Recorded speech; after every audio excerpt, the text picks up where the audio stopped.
So I was just about to do the finishing touches on a miniature I made out of an old computer tower.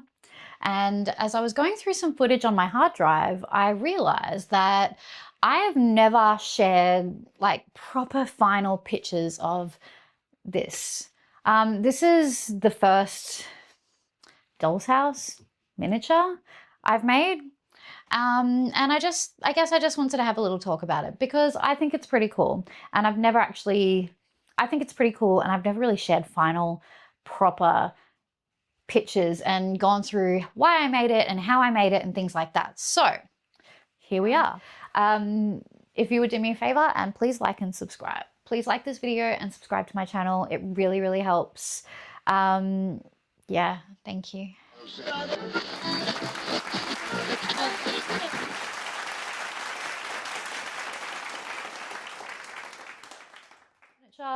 The whole goal with these kind of miniatures were to build them and then find a way to put myself in them. So yeah, so I kind of wanted to be someone that does filmmaking with like using old school techniques and then mixing them in with newer technology and then seeing what kind of cool things we can come up with on a budget, because I'm broke. I'm not working at the moment and this is my job right now, which I'm not currently earning a living from, but that is the goal.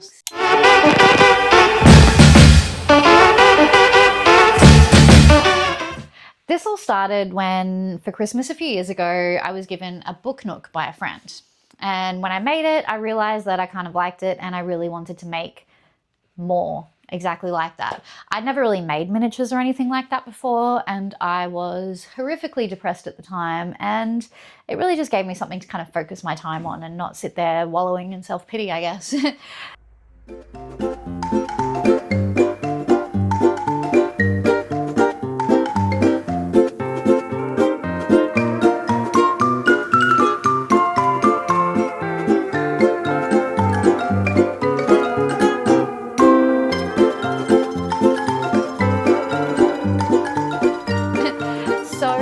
IKEA bookshelf that I had at home. It was like a bookshelf designed in the shape of like a doll's house.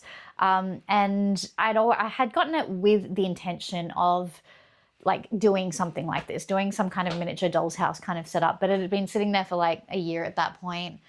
After I made the book nook, I sought into the bookshelf. I made it so this was like a flat kind of terrace bit there, because this was just originally just one big like room, and that was all one room, so I wanted to kind of give it a bit of separation.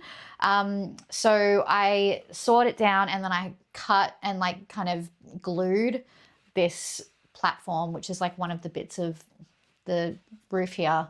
I glued it into there so it would like have somewhere to sit. The tree is made out of a bunch of pipe cleaners twisted together into the shape of a tree, and then what I've done is then like grabbed like a torch or a candle and just kind of like hold it up there, and then all the like the fibers on the outside will just kind of melt a little bit and it looks really cool. All of the walls were done from packing foam, and then I've got like a texturizing paste that you see on that acrylic wall art. It's just like water and wall plaster and a little bit of PVA glue, sometimes some white paint, sometimes some plaster of Paris, and then you just mix it in to make a paste, and then you just kind of like put it on all over the top there. So then that gives it that textury bit. I also have put foam clay. I put a lot of foam clay on the outside. So yeah, there's a lot of foam clay on there as well. All of the pink leaves were done out of sponges, like kitchen sponges that I cut up and grated up and then mixed in with some paint. And that's where all like the green bits are as well.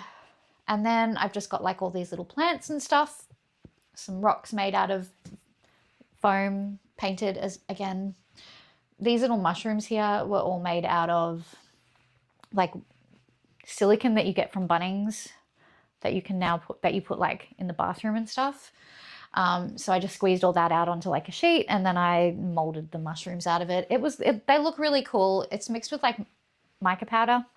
It just took a long time to dry. So yeah, the floor here, down here, is actually made out of, from when I was doing a lot of resin stuff, I collected all like the drips, like all the fall off, I guess, into a bag. And so what I did here is I just laid down all the bits of fall off and then laid it flat, put like a masking tape barrier up here, and then basically put a little resin floor. I kind of wanted it to have this like really janky is not the right word. I wanted it to have like an abandoned kind of lived in feel. So that's why it looks a little bit dirty and it's got like plaster along the walls and stuff like that. I did that intentionally because I like the messy look. I don't know what it is. I do like things looking a little bit messy. So it's also got like resin in here, and that is like a little resin kind of pool. And then I've like sunk some lights in the bottom there. So I've sunk some lights in the bottom there. So it looks really cool. Yeah, I love this doll's house. It was really great to me. It's just, it really started off a trend, and now I'm making even more doll's houses and miniatures and things like that. So I'm really happy with it, and I'm happy with what it looks like, and I'm happy that I'm finally sharing it with everyone. So thank you.